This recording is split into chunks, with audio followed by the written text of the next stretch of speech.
Halo Sobat Kompa, apa kabar? Bertemu lagi dengan saya Andreas Baok yang beralih profesi dari tukang gali kubur sekarang jadi tukang ngomongin film.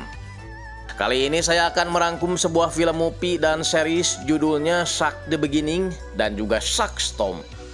Menceritakan tentang seorang remaja lugu, penakut dan baik hati berubah jadi garang semenjak dia masuk ke penjara remaja. Penasaran dengan ceritanya seperti apa? Yuk, kita tonton langsung spoilernya. Tapi sebelum nonton, seperti biasa saya mau ingetin kalian agar makan permen terlebih dahulu, biar seancur-ancurnya muka kalian, sepahit-pahitnya hidup kalian, tapi setidaknya mulut kalian tetap manis. Ini dia, Salakatap.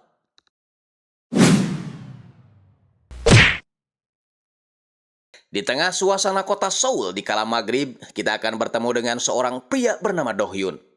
Do Hyun ini adalah remaja populer karena di usianya yang baru menginjak 18 tahun, dia sudah menorehkan prestasi besar, yakni juara dunia MMA kelas menengah setelah tadi sore mengalahkan petarung asal Meksiko yaitu Dadang Douglas. Tak berapa lama ibunya menelepon, katanya sang ibu dan adik Do Hyun sudah mempersiapkan makanan yang banyak untuk menyambut kepulangannya. 엄마 자체 겁나 많이 했다. 이 다음에 헤비급으로 나가야 돼. Tiba di sana, keadaan rumah nampak sepi dan makanan di meja seperti tak ada yang menyentuh. Do Hyun seketika panik saat dia tak sengaja menyentuh darah segar di dapur, ditambah lagi adik perempuannya muncul sambil tergeletak bersimbah cairan merah.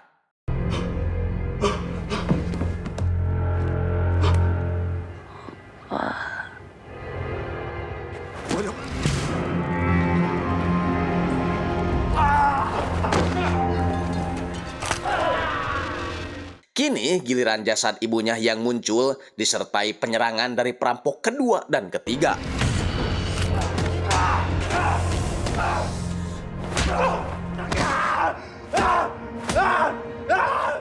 Sialnya, meskipun niat membela diri, Do Hyun tetap dipenjara karena membunuh 3 perampok tersebut. 2 tahun kemudian berita mengabarkan kalau Do Hyun mengajukan banding atas kasusnya, tapi bandingnya ditolak dan pemberitaan tersebut ditonton oleh banyak orang termasuk anak sekolah. Perkenalkan, pria culun ini namanya Woo Sol dan teman perempuannya bernama Ji Hae.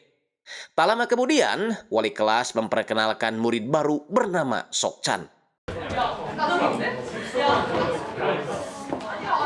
Woo Sol terlihat ketakutan melihat murid baru itu karena selain atlet tinju, Sok Chan adalah raja bully yang selalu merundungnya ketika masih SMP. Dan benar saja, baru juga masuk, Sok Chan sudah memperlihatkan kebengisannya dengan cara menghajar teman-teman sekelasnya termasuk Woo Sol. 오해는 없을 거니까 앞에 봐. 니들은 대학 가야지.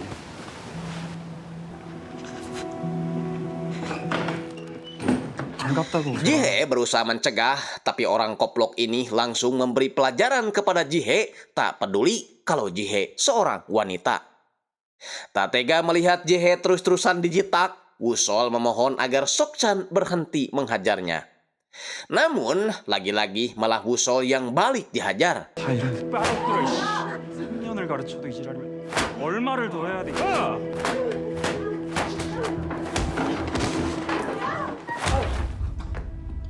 Melihat pulpen di lantai, Woo Sol segera mengambilnya sembari memasang kuda-kuda.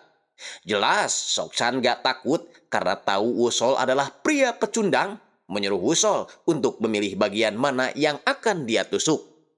Dan ketika diarahkan ke mata, Woo Sol kelepasan juri hingga berani menusuk mata Sok Chan.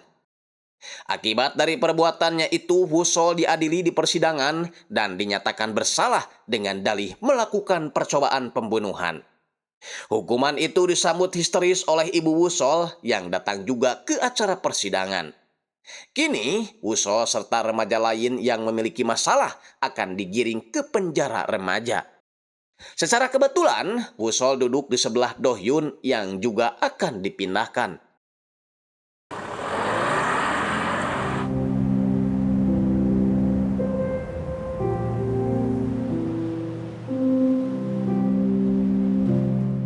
Tiba di penjara remaja, mereka disuruh untuk menanggalkan pakaian, termasuk salempak, berhubung baju mereka akan diganti dengan baju khusus. Di sana, dia berkenalan dengan remaja culun lainnya bernama Hyun Min. Hyun Min masuk penjara karena dia selalu mencuri kotak amal masjid di kampungnya. 성폭행? 살인 미수. 살인 미수. 잡담하지 않습니다. Masuk ke dalam sel, mereka diperingati oleh sesepuh sel bernama Jong Tai untuk menghindari 4 orang gegedug penjara. Yang pertama adalah Sang Yub. Dia adalah atlet judo nasional. Meskipun jago berkelahi, tapi dia jarang berbuat ulah asalkan tidak diganggu duluan. Seperti yang dilakukan oleh 2 orang ini, menjebak Sang Yub biar dia dihajar sipir kemudian masuk sel isolasi.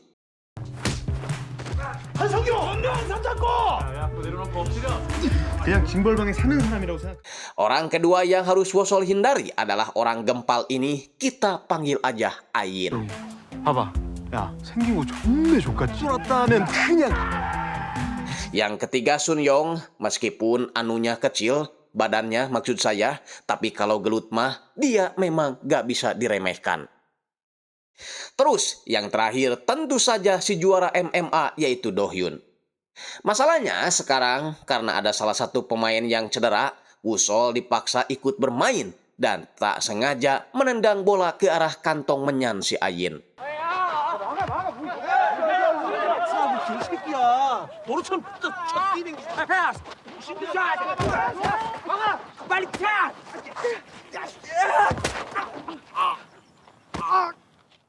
Dan itu menjadi awal malapetaka buat Wusol.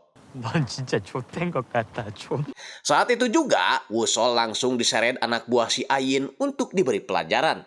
Dan apa yang menimpanya itu mengingatkan Wusol pada perundungan yang dilakukan Sokchan terhadapnya ketika SMP. Secara kebetulan, mereka berpapasan dengan Do Hyun yang langsung dimanfaatkan Wusol untuk berlari ke arahnya. Wusol memohon agar Do Hyun menyelamatkannya. Do Hyun sebenarnya gak mau ribut di penjara karena dia sudah dicap sebagai napi tersoleh. Tapi karena kasihan, dia terpaksa meminta baik-baik kepada Ayin agar melepaskan Wusol. Ayin yang merasa dihina langsung menantang Do Hyun berkelahi. 어디 장래희망 정예용사 반달갈매니가 이 씨발 자식아.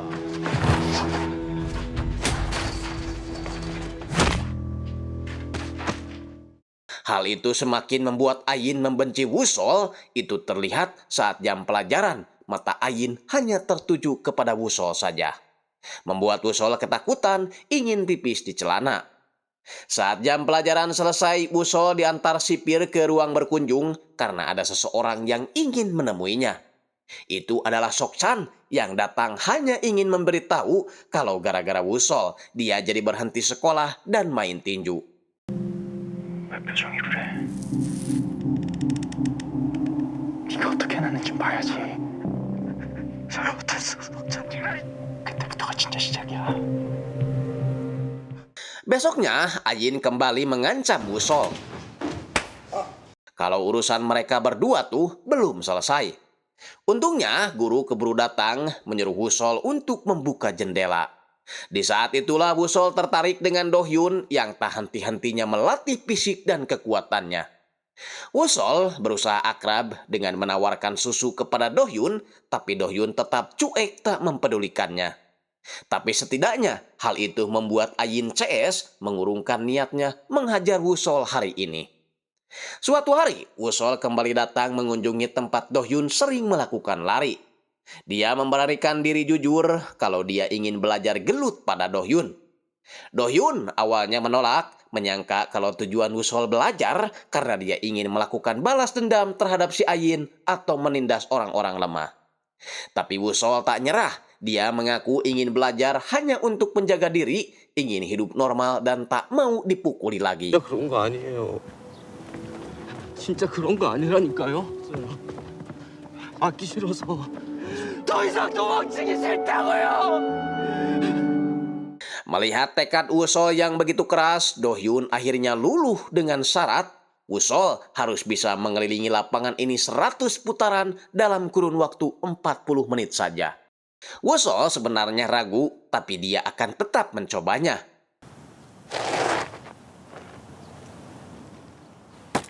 다 준비.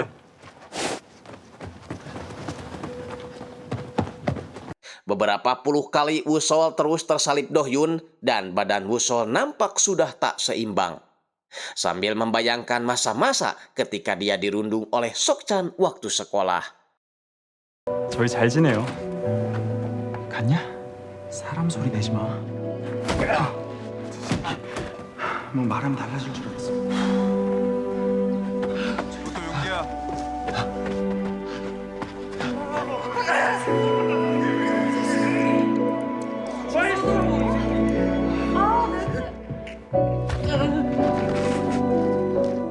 Saking sakit hatinya, dia sempat menangis, tapi justru itu menjadi suntikan tersendiri buat Wusol agar dia menjadi lebih rosok.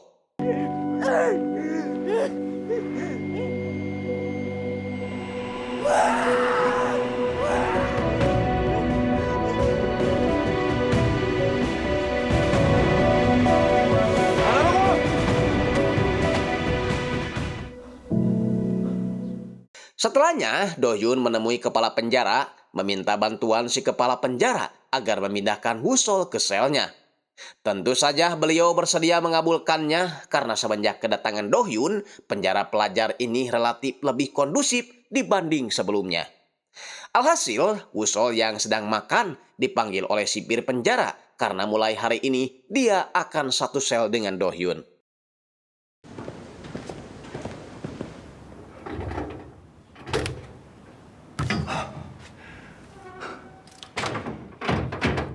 Tanpa membuang waktu lagi, Dohyun langsung menyuruh Wusol push up saat itu juga. Dohyun juga tak segan-segan memarahi Wusol jika Wusol mengajukan keluhan. Semenjak hari itu, hari-hari Wusol diisi dengan latihan berat dari Dohyun. 자, 그럼 팔로만 당기려고 하면 안 돼. 가슴 더 피고 더 올려. 되잖아.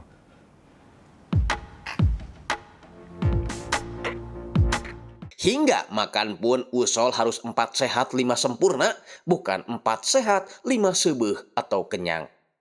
Sampai pada akhirnya setelah beberapa minggu menjalani latihan, Wusol sudah mulai terbiasa, otot belakangnya sudah kelihatan bagus dan gerakannya terlihat jauh lebih lincah dari biasanya.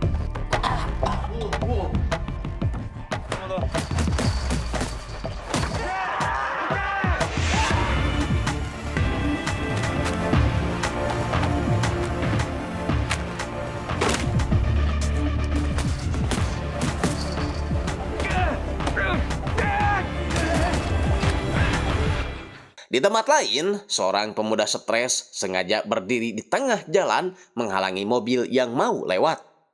Ternyata itu adalah Sokchan, manusia polontong yang ingin cari gara-gara. Dua orang ini sengaja tak meladeninya karena takut terlambat menjemput si bos. Ini dia bos mereka, namanya Huyong, pimpinan gangster di kota itu.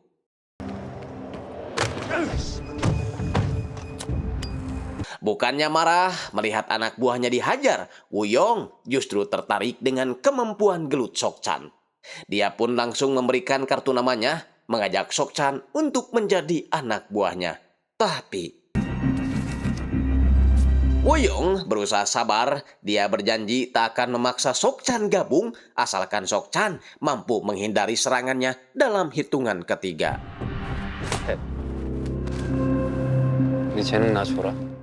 Balik lagi ke penjara, saking serius ingin kuat, sampai-sampai jam pelajaran pun Wusol tak henti-hentinya melatih fisik. Hyun Min memberitahu kalau sebaiknya Wusol kembali bergabung dengan anak-anak seperti biasa karena sebentar lagi Dohyun akan dipindahkan ke penjara dewasa. Mengingat umurnya sudah melebihi batas akil balik. Gara-gara info itu jadinya Wusol tak konsen dalam berlatih dan itu membuat Dohyun kecewa. Karena penasaran, Wusol akhirnya menanyakan langsung kabar tersebut kepada orangnya. Dohyun membenarkan kabar itu sekaligus menegaskan bahwa dia tidak akan selamanya melatih Do-hyun di sini. Jadi, lebih baik dia manfaatkan waktu mumpung Do-hyun masih berada di sini. Dari kejauhan, Hyun-min melihat Woo-sol berlatih sambil memberi semangat. Tapi tiba-tiba dia diseret oleh anak buah si Ayin karena Hyun-min selalu tak berhasil membawa Woo-sol ke markas mereka. Hyun-min alasan kalau dia tidak terlalu dekat dengan Woo-sol, jadi wajar saja kalau Woo-sol gak mau diajak oleh dirinya. Tapi dua orang ini gak peduli, terus memukul Hyun-min hingga Woo-sol datang menyelamatkannya. Dan Woo-sol menjadikan momen itu sebagai bahan peringatan buat anak buah si Ayin.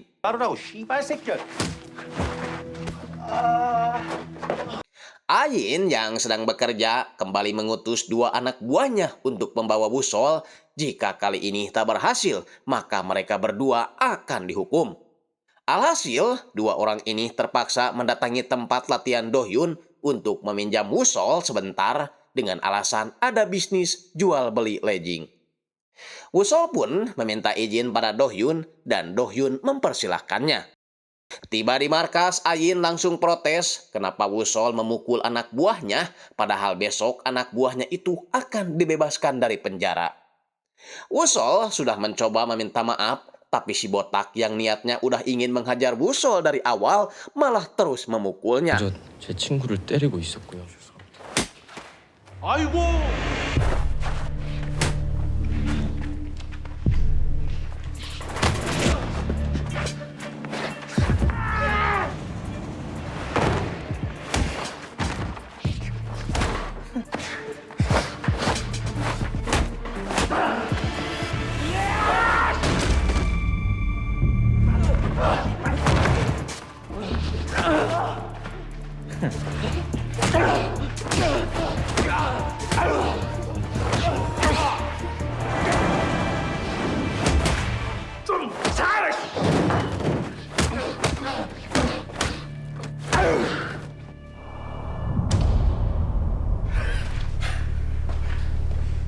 Ayin mengira kalau dia sudah berhasil menumbangkan si Woo-sol, namun Woo-sol kembali bangun memasang kuda-kudanya.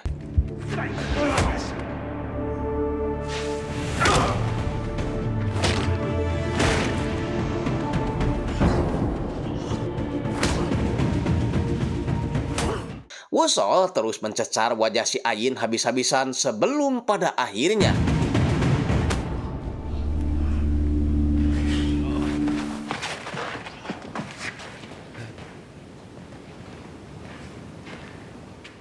di pihak lain, Sok-chan kini sedang membantai geng lain yang merupakan saingan bisnis geng dirinya.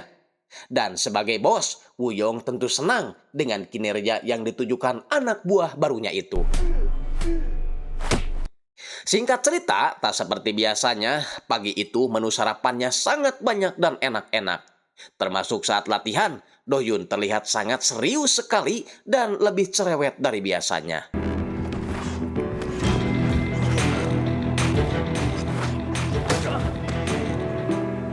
가서 똑바로 올려. 뭐 하는 거야 지금?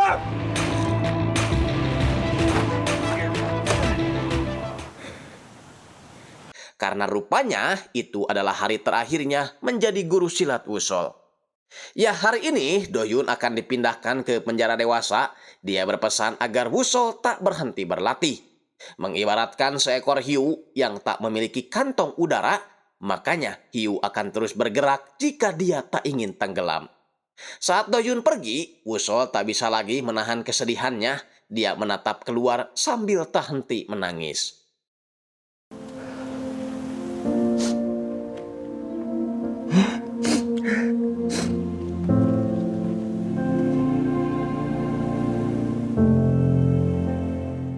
Kabar kehebatan Woo-sol itu telah sampai ke telinga Sok-chan melalui supir pribadinya. Dan hal itu semakin membuat Sok-chan penasaran dengan Woo-sol yang sekarang. Tak hanya itu, kekalahan Ayin atas Woo-sol kemarin menjadikan Ayin sebagai bahan tertawaan napi lain, khususnya Sang-yum. Ayin hanya berkata kalau anak baru itu seperti orang gila jika berkelahi. Sang Yub harus hati-hati karena kabarnya Wusol menantangnya berkelahi dan sebentar lagi akan dipindahkan ke sel Sang Yub. Dan benar saja, saat seorang sipir akan memindahkan Wusol ke sel baru, beberapa napi berusaha mengalihkan perhatian si sipir. Di saat itulah Sun Yong menghampirinya, mengajak Wusol berkelahi.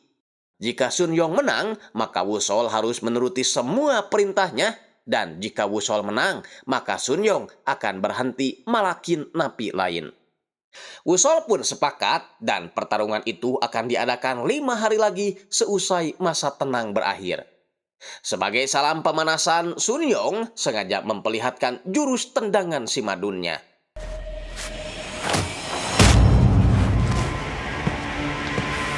Di dalam sel, anak-anak ini sibuk membersihkan ruangan karena ketua mereka yaitu Sang Yub sangat menyukai kebersihan. Itu terlihat ketika dia langsung membersihkan lantainya sendiri saat tahu lantainya masih kotor. Sang Yub juga menantikan Wusol yang sebentar lagi akan tiba. Tak berapa lama Wusol pun tiba, Sang Yub langsung memasang kuda-kuda karena menurut Ayin, Wusol akan menantangnya berkelahi. Tapi 아닙니다. 자리에는 관심 없습니다. singkatnya, hari pertarungan pun tiba, di mana semuanya sudah berkumpul di lapangan, termasuk Sang Yub. Tapi masalahnya, Wusol belum nongol-nongol juga, karena sekarang dia lagi kedatangan seseorang di ruang tunggu yang tidak lain adalah Sok-chan.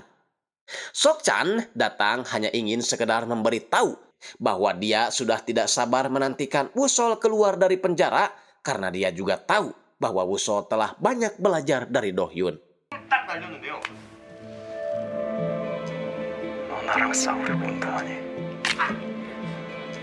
Kembali ke lapangan, Sang Yub menyarankan Sun Yong dan Ayin untuk berdamai saja dengan Wusol, toh melakukan kekerasan tak akan membuat mereka keluar dari penjara ini. Tapi mereka tak peduli, pokoknya hari ini Sun Yong ingin melihat Wusol terkapar di hadapannya. Pucuk dicinta ulam tiba, Wusol yang ditunggu-tunggu pun akhirnya muncul juga dan siap melayani tantangan Sun Yong.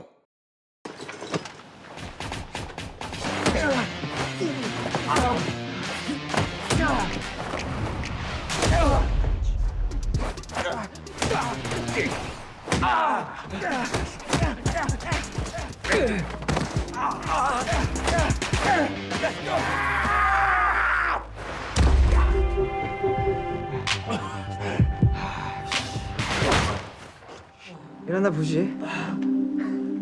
Sun Yong menyangka bahwa dia sudah mengalahkan Wusol, tapi seperti biasa, Wusol kembali bangkit lalu memasang kuda-kuda.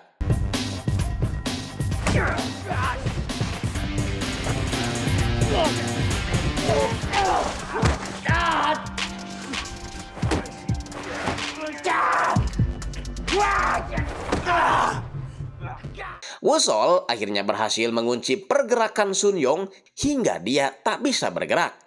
Sampai pada akhirnya para sipir datang lalu membawa mereka ke ruang isolasi.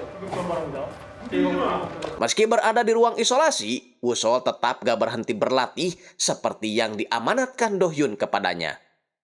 Setelah beberapa hari berada di ruang isolasi, Wusol kemudian dibebaskan, disambut Sang Yub yang langsung membawanya ke lapangan. Sang Yub meminta Sun Yong dan Ayin tidak melakukan perkelahian lagi di dalam sel sampai mereka keluar nanti. Wusol juga meminta hal yang sama dan Sun Yong pastinya setuju karena dia memang sudah kalah bertarung dengan Wusol. Diikuti oleh Ayin serta para napi lainnya. Semenjak ikrar perdamaian itu terjadi, kini para napi bisa hidup dengan tenang tanpa takut dipukul dan dipalakin lagi. Hyun Min mengucapkan terima kasih kepada Wusol karena berkat Wusol lah semua bisa berubah seperti ini. Kabar baiknya minggu depan Hyun Min akan segera dibebaskan. Dia memberi pesan agar Wusol tidak cari masalah lagi. Nama penjara yang selama ini terdengar menakutkan kini menjadi seperti taman bermain buat para napi. Dan Wusol, Ayin, Sun Yong serta San Yub sekarang terlihat seperti keluarga. Di penjara dewasa, Do-hyun juga memiliki anak didik. Tentu saja hal itu mengingatkan dirinya kepada sosok Wusol yang dulu pernah dia latih juga. Singkatnya, hari kebebasan Wusol pun tiba. Dia meminta izin kepada petugas agar diperbolehkan melihat tempat latihannya dulu untuk yang terakhir kalinya. Dan tentu saja, semua ingatannya tertuju pada sosok Do-hyun karena berkat kebaikannya, Wusol kini berubah jadi sosok yang bukan pecundang lagi. Masalahnya, baru juga menghirup udara kebebasan, dia sudah ditunggu oleh Sok-chan yang sedari tadi sudah menunggunya.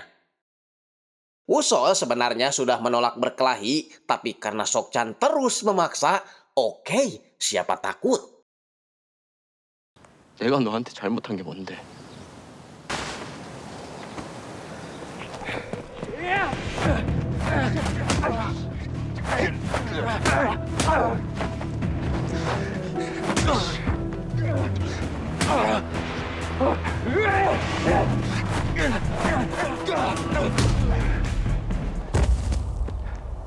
설마 네가 이길 거라고 생각한 거야?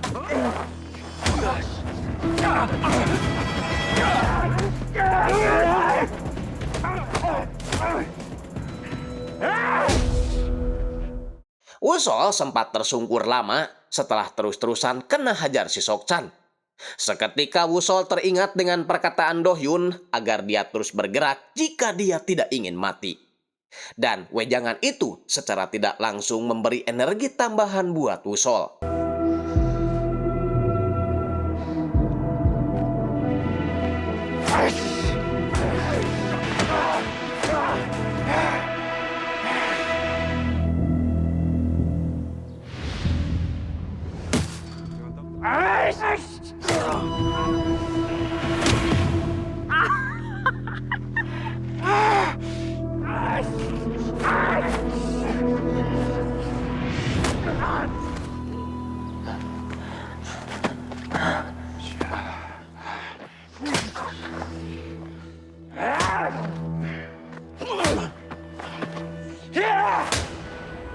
Melihat Sok-chan sudah tak berdaya, Wusol memilih untuk berhenti dan tidak lanjut mempateni Sok-chan.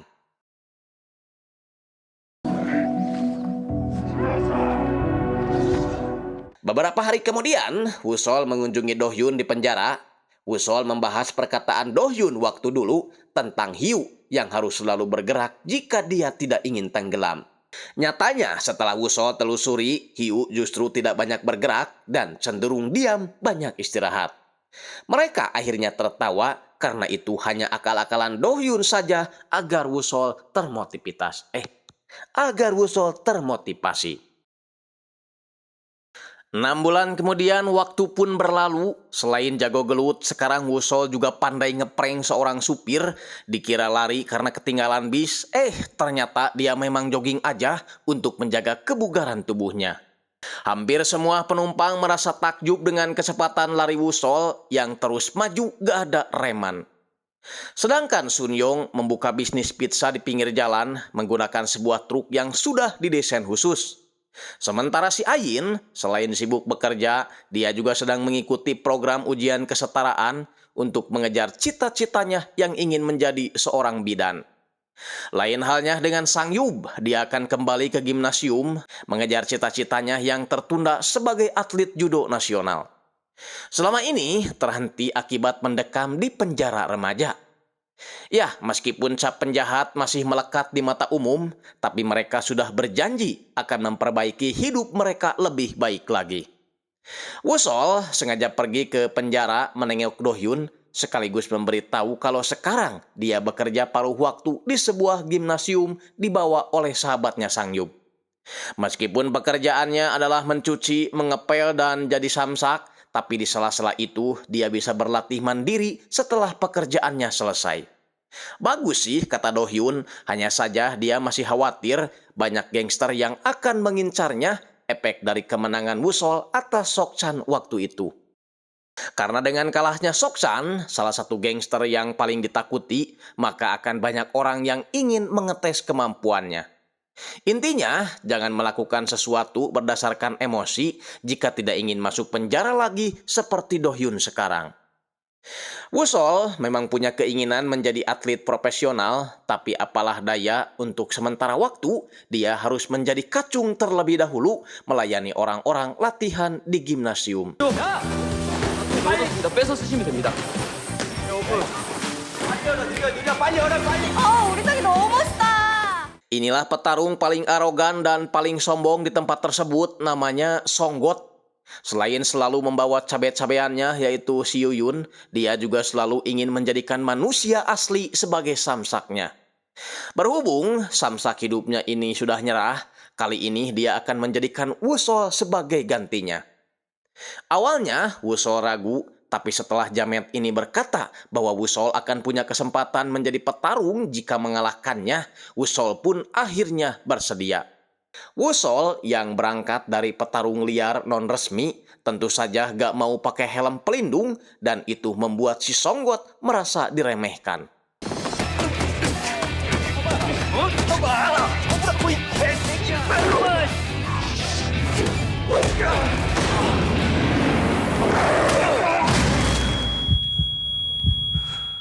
Ya, Songgot kesal karena sebagian jari-jarinya ada yang patah. Ditambah sebentar lagi dia ada pertandingan. Hal itu membuat pemilik gimnasium marah, meminta Sangyup agar mengusir Wusol sekarang juga. Di tempat lain, seseorang sedang menyebarkan undangan kepada orang-orang kaya untuk menonton pertarungan bawah tanah, sekaligus memasang taruhan buat para jagoan mereka di sebuah tempat yang sudah disediakan.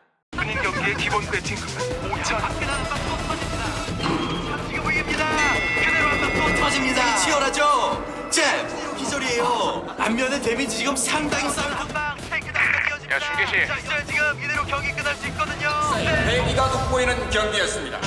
Nah, masalahnya pertarungan yang mereka tunggu-tunggu adalah pertarungan si Songgot dengan petarung blasteran Korea Ciamis, yaitu Teng Dayat. Dan pastinya si Songgot tak akan datang karena mengalami cedera. Di sisi lain, Jong Tae yang dulu pernah satu sel dengan Wusol dan Sangyup melaporkan ketidakhadiran Songgok itu kepada bosnya. Alhasil, lawan Teng Dayat pun diubah secara mendadak, dan panitia sengaja tidak menyebutkan nama petarung pengganti si Songgot sebelum orang-orang kaya ini menaikkan taruhannya. Setelah uang sudah terkumpul semuanya, barulah panitia mengumumkan lawan pengganti buat Teng Dayat. Ya, penggantinya ternyata Wuyong, ketua geng Amucuy sekaligus pemilik tempat underground ini. Dia menantang jika Dayat bisa menahannya selama 30 detik, maka Dayat berhak memenangkan pertandingan. 3, 2, 1, ready?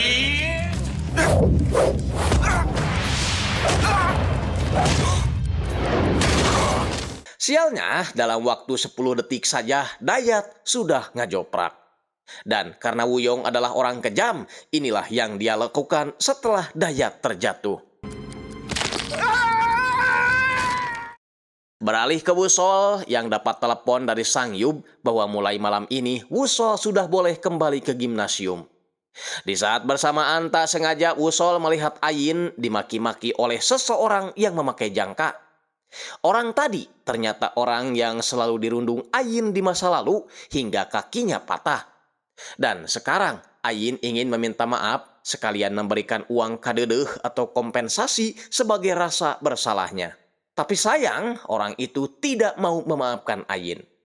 Ayin pun mengeluarkan sebuah buku catatan yang berisikan nama-nama korban yang pernah dijahatinya di masa lalu.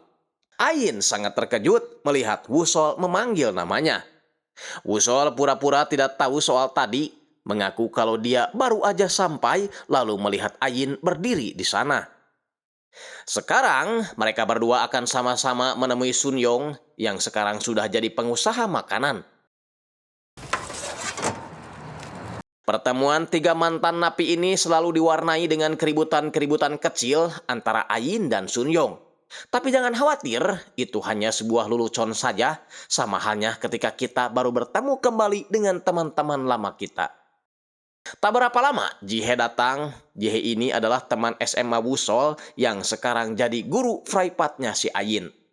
Meskipun wanita dan sebagai guru, siapa tahu ternyata Jihe juga doyan minuman beralkohol. Itu terlihat saat dia menghabiskan 1 gelas ompol kuda tanpa ngerenghap, lalu mengajak teman-teman yang lain untuk bersulang.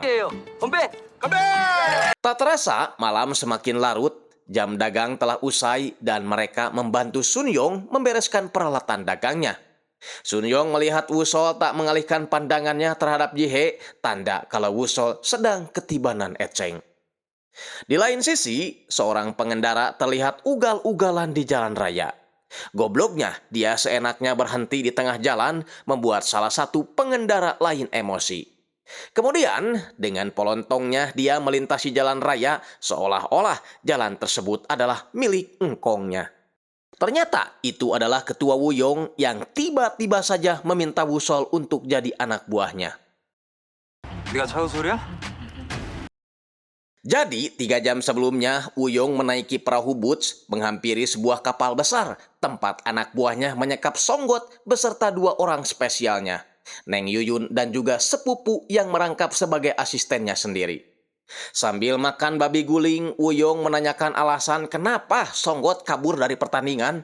Songgot menjawab bahwa jari-jarinya patah setelah adu tinju dengan pekerja paruh waktu bernama Wusol.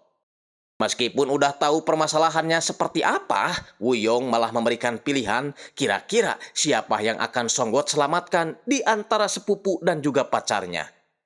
Songgot dengan berat hati memilih sepupunya. Namun bukannya diselamatkan, sepupu si Songgot ini tangannya malah dimasukin ke wadah sop angin kacang yang masih mendidih.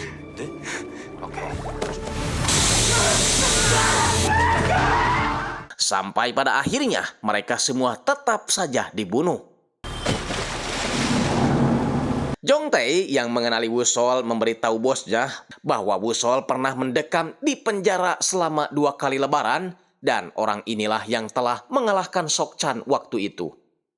Jong Tae juga memperlihatkan video saat Wusol dan Songgot bertarung di atas ring.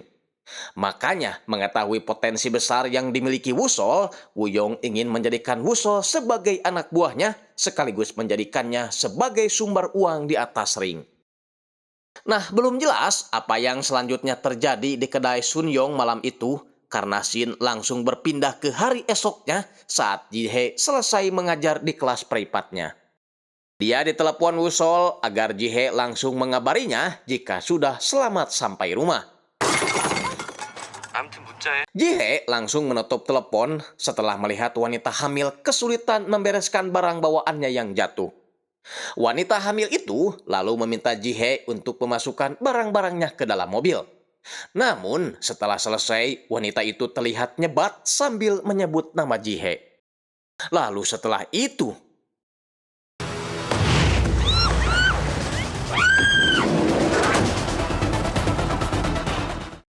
beralih ke gimnasium, Wusol dan Sang Yup sedang melakukan latihan bersama.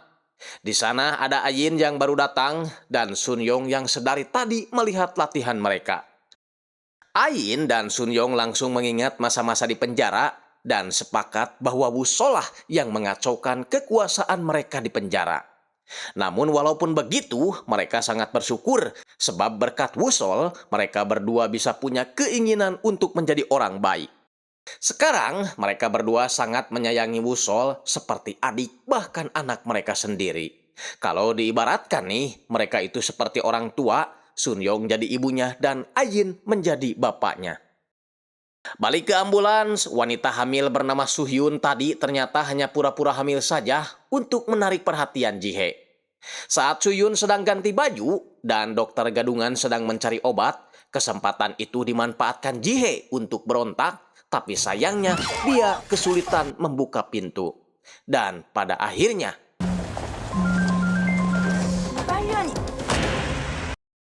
di gimnasium, 4 sahabat ini akhirnya bisa berkumpul bersama dan berencana akan melakukan makan bareng di luar. Namun tiba-tiba HP Wusol menerima telepon dari nomor Jihe yang mengindikasikan bahwa Jihe sedang diculik. Di saat yang lain bingung siapa yang berbuat ini, Wusol seketika teringat dengan kejadian semalam saat Wuyong meminta Wusol agar bekerja untuknya, sama halnya dengan Sok Chan yang pernah menjadi anak buahnya. Woo-yong berjanji akan memberikan banyak uang lebih dari yang Woo-sol impikan. Jelas Woo-sol menolak mentah-mentah. Dia tak mau disamakan dengan Sok-chan karena dia bisa mengurus hidupnya sendiri. Tiba-tiba pengendara lain yang protes semalam datang dan inilah yang dilakukan Woo-yong. Ji-hye sempat ngomelin Woo-yong waktu itu sehingga Woo-yong menyangka bahwa Ji-hye adalah pacar Woo-sol. Woo-sol yang sudah yakin kalau pelakunya adalah Woo-yong tak sabar ingin segera mencarinya. Tapi Ayin langsung menenangkannya. Lagian di sini ada mereka berempat, kenapa Woo-sol ingin pergi sendiri? Sang-yup dan Sun-yong sempat menelepon polisi, tapi karena kronologinya kurang jelas, maka laporan itu ditolak. Tak berapa lama, Woo-sol menerima pesan lokasi kemana mereka harus pergi. Woo-yong rupanya sudah tahu bahwa mereka berempat adalah teman Jong-tae sewaktu di penjara. Makanya Woo-yong memberikan pilihan kepada Jong-tae, memihaknya atau pilih teman-temannya. 차우수가 어떤 선택을?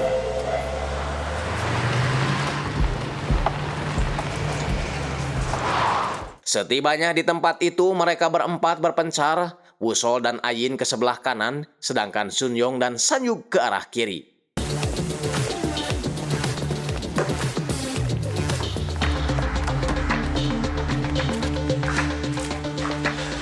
막 불러올 수도 없고 씨. Meskipun sudah mencari ke sana kemari, mereka tetap gak menemukan Ji-hye. Hanya saja saat di bawah, mereka menemukan gantungan kunci milik Ji-hye tepat di sebelah mobil ambulan. Mereka pun saling berkomunikasi, tapi karena wilayah itu terlalu besar, Sun-yong tetap gak tahu posisi kedua temannya.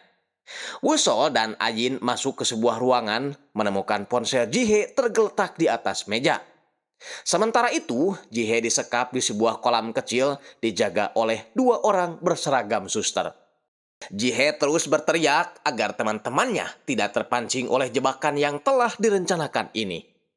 Tak berapa lama, Woo-sol dan Ayin datang tanpa banyak bacot lagi. Inilah yang dilakukan Woo-sol. Woo-sol lalu membuka ikatan Ji-hye. Meski Ji-hye terus memperingatkan agar Woo-sol cepat pergi dari sini. Tak berapa lama HP Woo-sol berdering dari nomor Ji-hye, diikuti oleh para Kurawa yang siap menghajar mereka berdua. Dan mereka semua berada di bawah pimpinan mantan pacar saya, yaitu si Soo-hyun.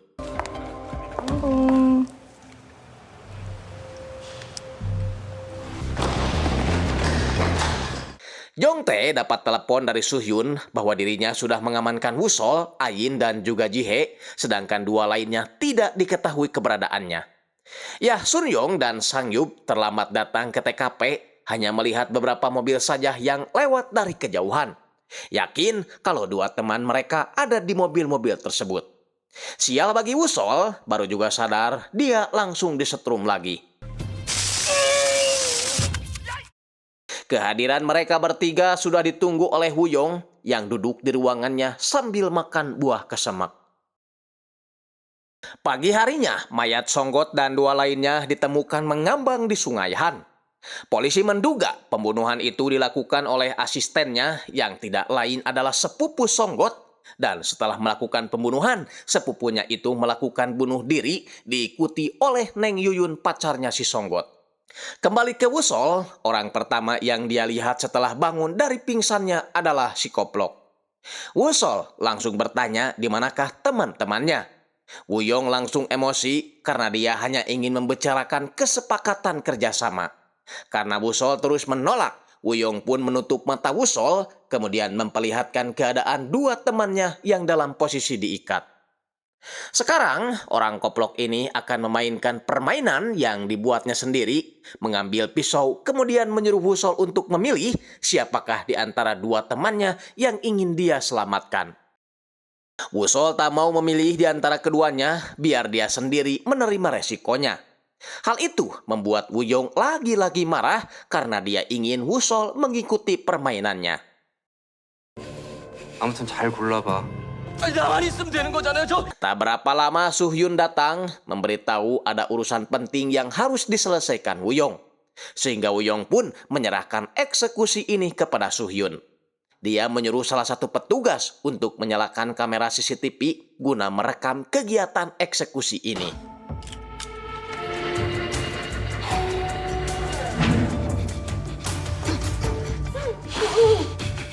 Sedangkan Sohyun sendiri akan mulai menghitung mundur, memberi waktu kepada Woo-sol buat menentukan pilihannya, dan jika masih tidak mau milih, maka keduanya akan Sohyun bunuh. Woo-sol tak kunjung memberikan pilihannya meski waktu hitung mundur telah usai. Sohyun pun langsung mengambil tindakan dengan menusuk perut Ayin. Namun, ketika mau tusukan yang kedua,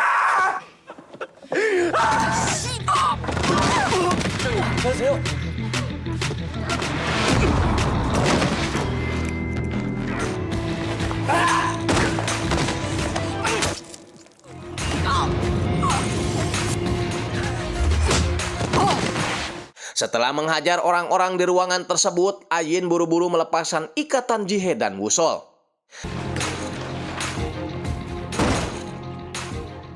Masalahnya, Suyun yang tadi habis dihajar kembali hidup, langsung menginformasikan semua anak buahnya untuk menangkap Woo-sol dan yang lainnya.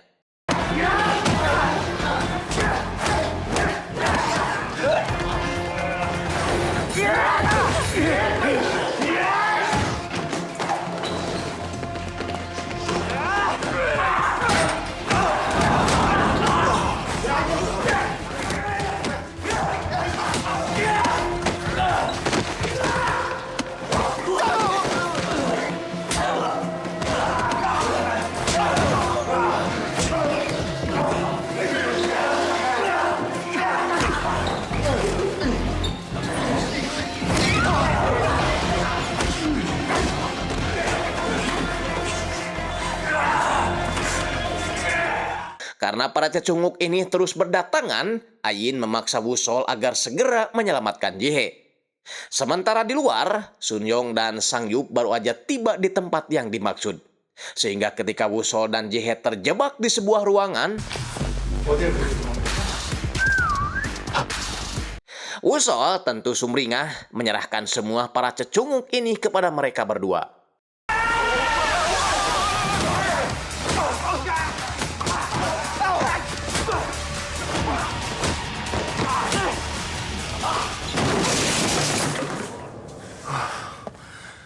Setelah itu, mereka kembali naik ke atas, melihat banyak Kurawa yang sudah tumbang, dan tentunya Ayin yang sedang duduk bersimbah cairan merah.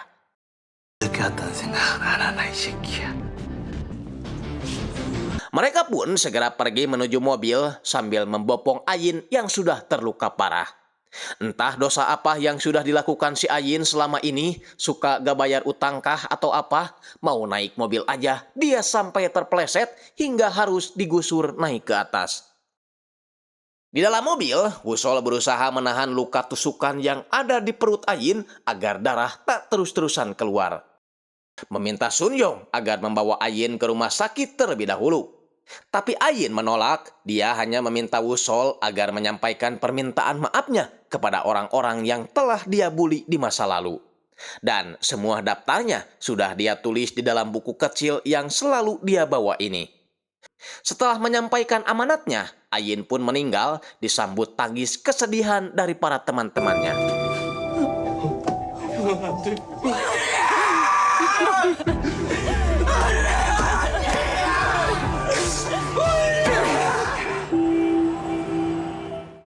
Nah, jadi saat di kereta sebelum tiba di kedai pizza Sun-young waktu itu, Woo-sol akhirnya jujur bahwa dia mendengar semua percakapan Ayin dengan orang yang dibulinya itu.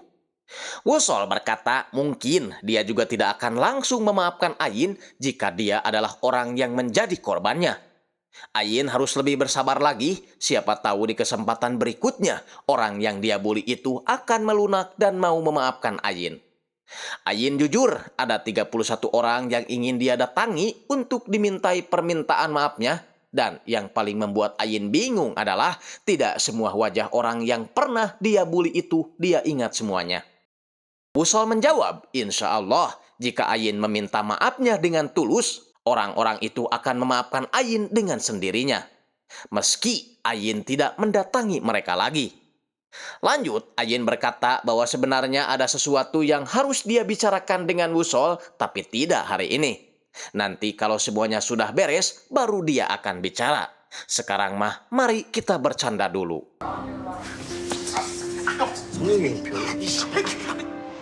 Besoknya, Wusol masih belum berhenti memikirkan kejadian kemarin, menyimpan buku amanat Ayin yang dititipkan kepadanya.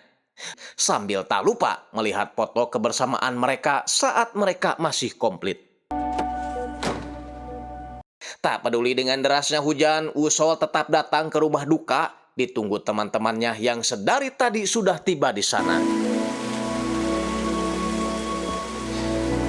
Banyak. Wusol langsung masuk ke dalam untuk memberi penghormatan terakhir buat Ayin. Namun tiba-tiba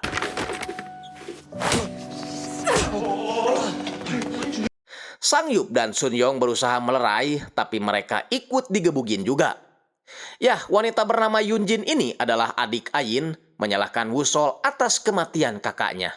Wusol hanya bisa minta maaf sambil menangis, tapi Yunjin tetap gak terima hingga Wusol harus dibawa keluar oleh Sunyong.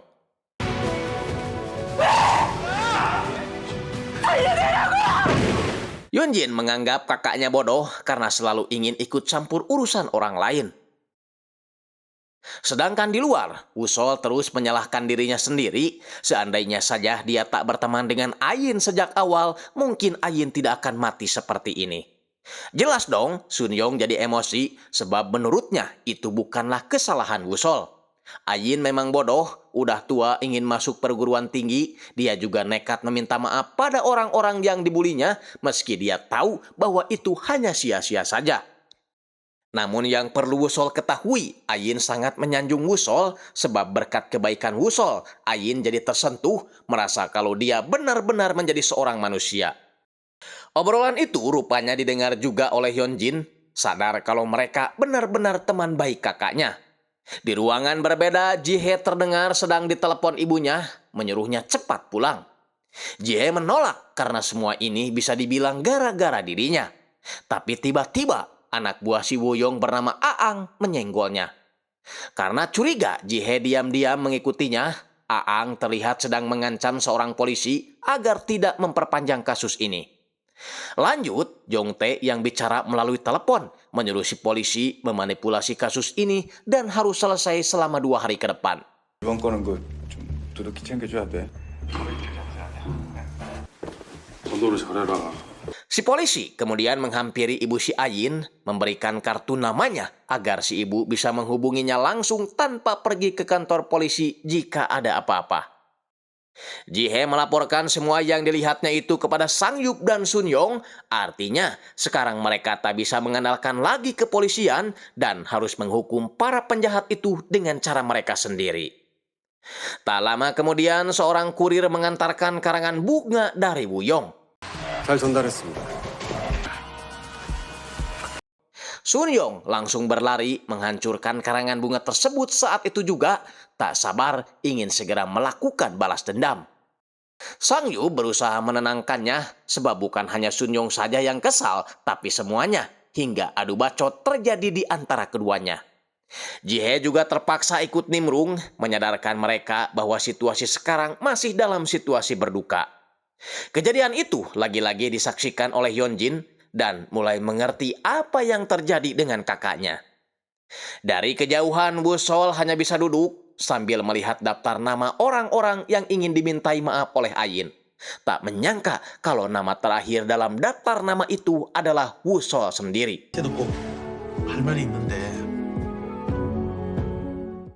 Wusol mulai mengerti bahwa dia harus tetap hidup agar bisa membalas perbuatan orang-orang jahat itu. Singkatnya, mereka semua mengantarkan abu jenazah Ayin ke peristirahatan terakhirnya. Setelah semuanya beres, Wusol mengajak teman-temannya agar segera bertindak menghukum para penjahat itu dengan kekuatan mereka sendiri.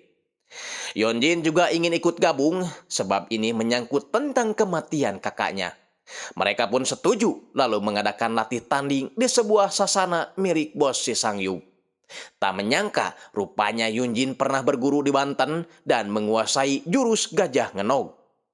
Selesai berlatih, mereka mulai membahas rencana yang akan dilakukan karena orang-orang yang akan mereka hadapi ini adalah orang-orang yang berbahaya. Dan mereka pun bersiap melakukan eksekusi. Mereka berjanji tak akan mundur meski badai dan hujan dordar guludug menghalangi mereka.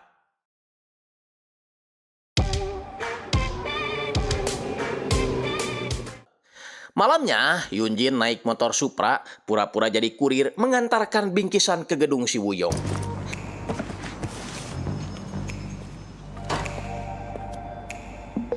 Jadi sebelumnya, mereka membahas tentang barang bukti yang harus mereka dapatkan untuk menjebloskan para penjahat itu ke polisi. Jihe teringat kejadian saat dulu dia bertiga pernah disekap. Wuyong memerintahkan anak buahnya untuk merekam permainan eksekusi waktu itu. Dia yakin ada tempat khusus yang merekam peristiwa tersebut. Mereka pun mulai memikirkan bagaimana caranya agar menemukan ruangan kontrol itu yang pastinya tidak sembarang orang bisa masuk.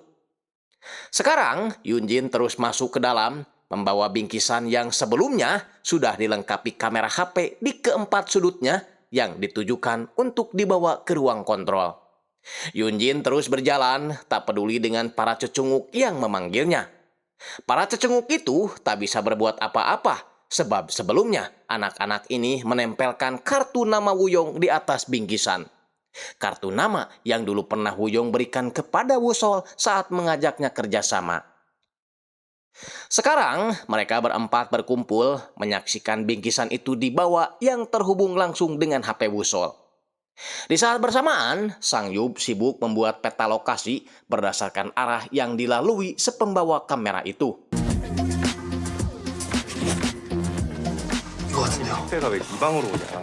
Hingga sampailah kamera itu di ruang kontrol yang dijaga oleh seorang pria bernama Kim.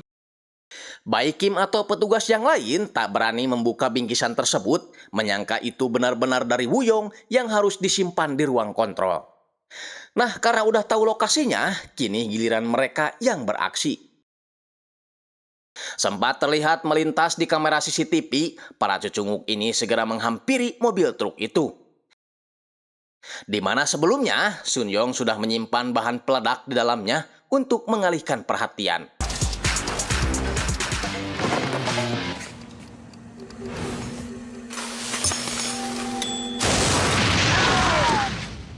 Sensor api dan alarm kebakaran turut memeriahkan rencana Wusol CS.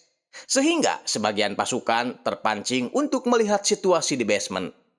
Di saat bersamaan, Wusol CS muncul menantang sebagian pasukan lagi yang berada di dalam. 유인을 했어도 아직도 많이 남아요.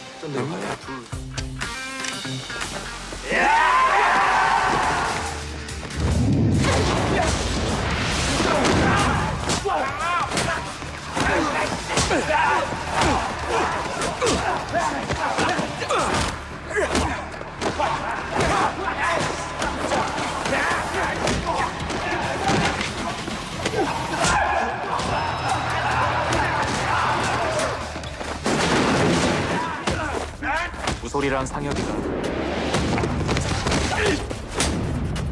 다른 하나는 조지는 것만 신경 써.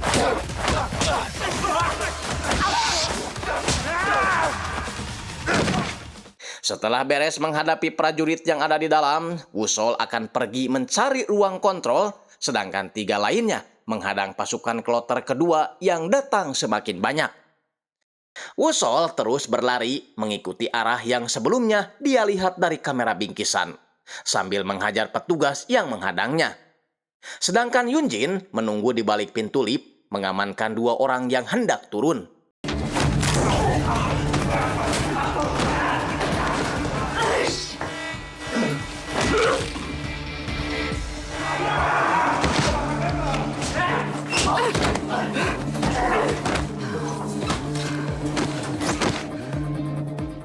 Wusol akhirnya tiba di ruang kontrol, memaksa si Kim untuk membuka file komputernya. Wusol berusaha mengingat-ingat tanggal berapa kejadian ketika dia disekap bersama Jihe dan Ayin. Namun setelah dibuka, file itu sudah tidak tersedia. Kejadian di gedung itu rupanya sedari tadi disaksikan langsung oleh Wuyong di ruang pribadinya. Lalu menyuruh Jong Tae, Suhyun, dan Aang untuk memanggil Wusol ke hadapannya. Biar dia nyantai dulu melihat aksi nekat yang dilakukan oleh para mantan napi tersebut. Di tengah perkelahian, Wuyong memutar rekaman suara saat Wusol memohon agar melepaskan Ayin dan Jihe. Hal itu mengingatkan Wusol pada kejadian waktu itu dan dia sudah gak sabar lagi ingin menjebloskan para penjahat ini ke penjara. Kesempatan itu pun diberikan saat Jong Tae, Yuyun, dan Aang meminta Wusol datang sendirian ke atas jika Wusol ingin mengambil rekamannya. 아니지. 다녀올게요. Sementara itu Yunjin yang mendengar ada suara wanita di insiden penusukan kakaknya yakin bahwa itu adalah suara Suhyun. Kali ini Sang Yup akan melawan mantan sahabatnya yaitu Jong Tae dan Sun Yong akan menghadapi si Aang. Sedangkan Wusol akhirnya tiba di ruangan paling atas disambut oleh King of the Gangster yaitu Wuyong. 차우사. Wusol membuka pintu melihat rekaman dirinya sedang diputar dan Wuyong dengan santainya minum kawa-kawa. Wuyong menyapa Wusol dengan ramah memperlihatkan flashdisk yang berada di atas panggung. Wusol pun segera mengambilnya, kemudian berniat keluar. Hanya saja, Wuyong memberikan pilihan siapa lagi yang akan Wusol korbankan, temannya atau keluarganya sendiri. Karena dengan mengambil flashdisk tersebut, Wusol harus menerima konsekuensinya. Dan koploknya, Wuyong melakukan itu atas dasar senang-senang, membuat Wusol sangat marah.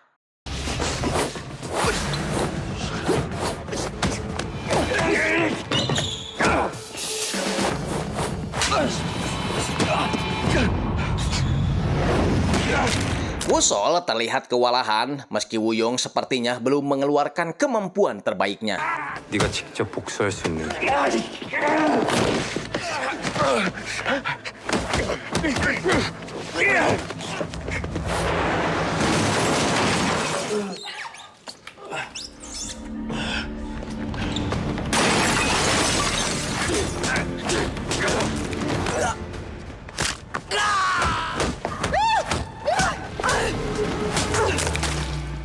Wuyong mengaku kecewa karena Wusol sama sekali tak memberikan perlawanan, menyuruhnya bangun dan menghajarnya. Yunjin membantu Sun Yong yang sedang terjepit, sedangkan Sang Yup fokus untuk menghajar si Jong Tae.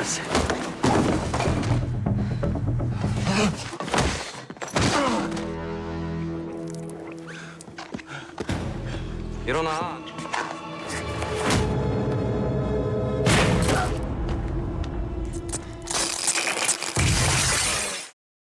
Wuyong sengaja memperlihatkan kembali rekaman video saat mereka bertiga disekap meski Wusol tak mau melihatnya. Wusol berusaha melawan tapi tetap saja dia tak bisa berbuat apa-apa. Tujuan Wuyong memperlihatkan video itu untuk mengingatkan Wusol tentang perjuangan Ayin yang terus melawan meski sudah terkena tusukan, termasuk perjuangan teman-temannya yang sedang berjuang di bawah. Seketika Wusol langsung bangkit berusaha melepaskan diri walaupun dia sempat muntah energen.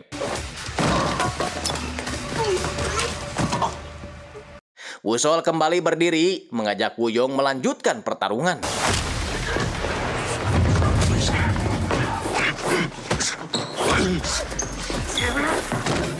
Wusol sebenarnya punya kesempatan untuk mematahkan kaki Wuyong, tapi dia tidak melakukannya.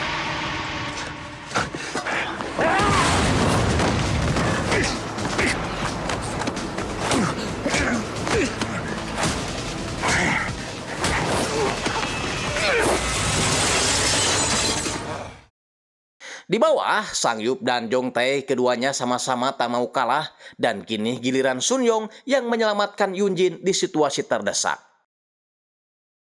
Balik lagi ke partai utama, di mana dua monster gelut ini kembali bangun, saling beradu fisik serta kekuatan untuk membuktikan siapa yang lebih kuat.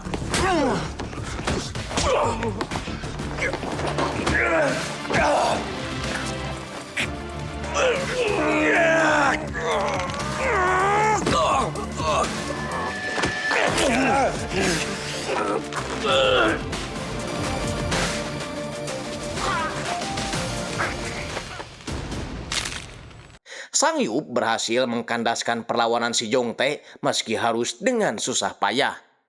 Sama halnya dengan kerjasama Sun Yong dan Yongjin yang berhasil membuat si Aang tak berdaya. Di atas, Wuyong yang emosi, niatnya ingin menghajar Wuso sepuas-puasnya, namun kenyataannya dia yang balik oleng dan hampir saja jadi bangkai saat itu juga. Untungnya, Wuso si baik hati, suka menabung dan suka menolong orang ini, tak membiarkan itu terjadi. Dengan sekuat tenaga, Wuso menahan Wuyong agar tidak jatuh ke bawah.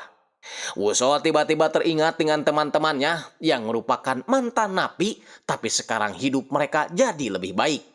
Makanya dia ingin memberi kesempatan terhadap Wuyong agar bertaubat dan tidak menjadi orang jahat lagi. 나 살려준 거 후회하게 될 텐데. 난 당신이랑 달라. Wuyong terlihat kecewa, kekuasaannya dihancurkan bocah kemarin sore dalam sekejap.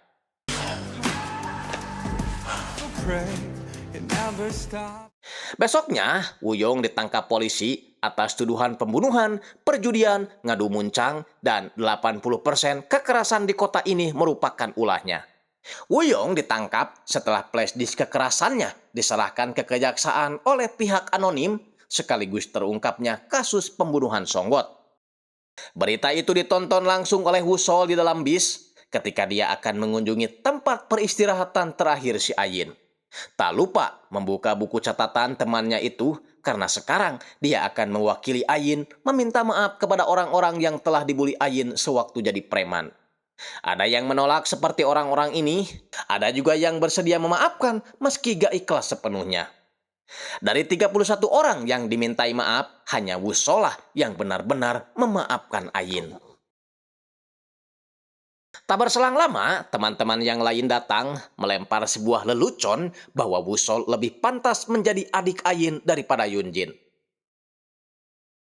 Setelah itu, Wuso mengunjungi Dohyun di penjara dan Dohyun mengucapkan bela sungkawanya atas kematian Ayin. Selain menjenguk sang guru, Wuso juga mengungkapkan kecintaannya pada dunia pertarungan. Namun, dia tak mau menjadi petarung jalanan seperti halnya Sok-chan. Dia ingin menjadi petarung profesional dan suatu saat bisa melawan Dohyun di atas ring. 야, 지금보다 더 빡세게 해야 돼. 알지? Singkat cerita, Wusol pun kembali kegiatan rutinnya, yaitu menguatkan fisik serta urat-urat pengentot.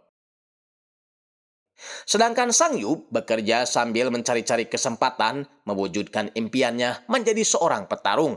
Kebetulan ada kejuaraan tinju bebas bernama Rocky Championship yang bisa dia ikuti. Sementara itu, Sun Yong sedang berada di warnet mencari mobil bekas di internet untuk mengganti mobilnya yang sudah hancur. Dia juga tertarik dengan turnamen Rocky Championship tersebut dan akan melakukan pendaftaran. Tak hanya diikuti oleh Wuso, Sang Yup, dan Sun Yong, kejuaraan itu juga akan diikuti oleh Yunjin. Sekarang, Wuso tidak akan bertarung demi bertahan hidup, tapi bertarung untuk kehidupan. Beralih ke Wuyong, kini dia sudah resmi menjadi tahanan dan kebetulan ditempatkan satu sel dengan Dohyun. Apakah dia akan kena hajar Dohyun juga? Saya belum tahu karena film series ini harus berakhir sampai di sini. Oke Sobat Kompa, mudah-mudahan film series ini ada lanjutannya ya. Dan dari film ini kita bisa belajar bahwa kekeluargaan itu tercipta tidak harus saudara, tapi orang lain juga bisa seperti saudara ketika kita bisa sama-sama saling menyayangi dan saling menjaga. Saya Andreas Bauk pamit. Wassalamualaikum warahmatullahi wabarakatuh. Adios. Pramios.